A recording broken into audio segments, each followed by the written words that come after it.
नमस्कार दोस्तों, जय भारत जय उत्तराखंड। और जिस तरीके से पूरे देश में बारिश हो रही है, चारों तरफ भारी बाढ़ है।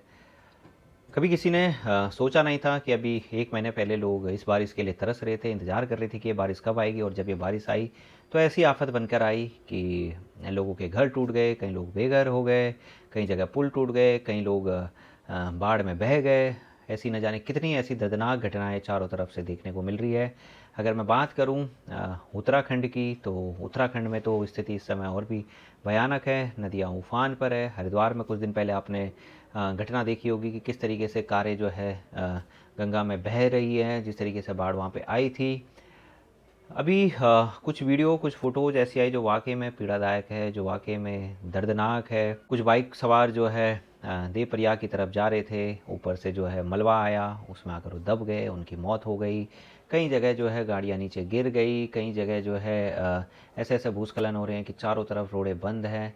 और मैं बात करूँगा अगर चार धाम यात्रा की, ये वही रोड है जिसके विकास के लिए काफ़ी फंड अभी तक खर्च हो चुका है, काफ़ी बजट जिस पे लग चुका है। और मैं बात करूं तो इस रूट की, तो इस पर इतना विकास कार्य चल रहा है, इतना विकास कार्य चल रहा है कि वो विकास कार्य ही अब जो है विनाश बनता जा रहा है। जिस तरीके से सड़कें धंस रही हैं, जिस तरीके से मलबा सड़कों पर आ रहा है, जिस तरीके से पहाड़ टूट रहे हैं, ये एक सोचनीय बात है। क्योंकि चार धाम की जो परियोजना थी, ऑल वेदर रोड, जो सरकार ने इस योजना को लागू किया था, इस योजना में काफ़ी फंड खर्च किया था। लेकिन जिस तरीके से सुरंगें खोदी जा रही है, जिस तरीके से रेल परियोजना भी साथ में साथ चल रही है कर्णप्रयाग तक, इन्होंने पहाड़ों को कमज़ोर कर दिया है। जोशीमठ की हालत आप लोगों ने देखी ही है।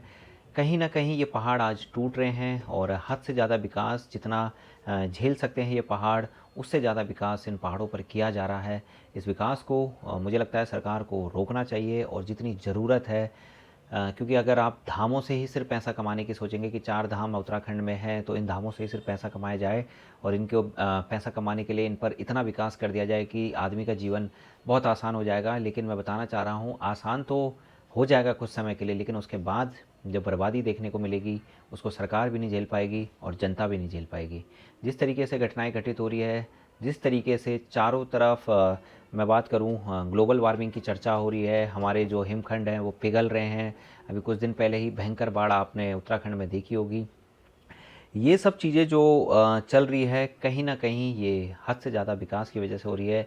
टिहरी एक ऐसा क्षेत्र था जहाँ कभी बादल नहीं फटते थे, लेकिन जब से टिहरी डैम वहाँ बना है, तब से बादलों की जो फटने की संख्या है वो हद से ज़्यादा बढ़ चुकी है। और इस बादलों की जो बढ़ती संख्या है, इसका भी कहीं न कहीं एक कारण जो है टिहरी डैम को ही माना जाता है। मैं बात करूं अगर बाढ़ की, तो अगर टिहरी डैम भी टूट गया किसी दिन, भगवान न करे ऐसा हो, तो उस दिन ऐसा प्रलय आएगा कि वाकई में जीवन अस्त व्यस्त हो जाएगा। और जो लोग आज सुकून का जीवन बिता रहे हैं, चाहे वो हम ही क्यों ना हो, कहीं ना कहीं बहुत बड़ी हानि हम सब लोगों के साथ हो सकती है। तो विकास पहाड़ों में उतना ही हो जितनी ज़रूरत हो। पहाड़ों के साथ हद से ज़्यादा छेड़छाड़ करना भी हानिकारक हो सकता है। सरकार से हम यही निवेदन करेंगे कि कृपया इस बात पर संज्ञान लें कि जिस तरीके से मलबा नीचे आ रहा है चार धामों की सड़कों पर, जिस तरीके से अनियंत्रित भीड़ वहाँ पे पहुँच रही है, उस पर रोकथाम लगाई जाए। जिस तरीके से जो है गाड़ियाँ फुल स्पीड में चल रही हैं, उस पर रोकथाम लगाई जाए। क्योंकि अगर हद से ज़्यादा गाड़ियाँ चलेगी तब भी पहाड़ कमज़ोर होंगे, हद से ज़्यादा चौड़ी सड़कें होंगी तब भी पहाड़ कमज़ोर होंगे, अगर सुरंगें खोदी जाएगी तब भी पहाड़ कमज़ोर होंगे। तो इन कमज़ोर होते हुए पहाड़ों की चिंता मुझे लगता है सरकार को ज़रूर करनी चाहिए। और अगर ये चिंता नहीं की गई तो आने वाला भविष्य उत्तराखंड के लिए काफ़ी खतरनाक होने वाला है।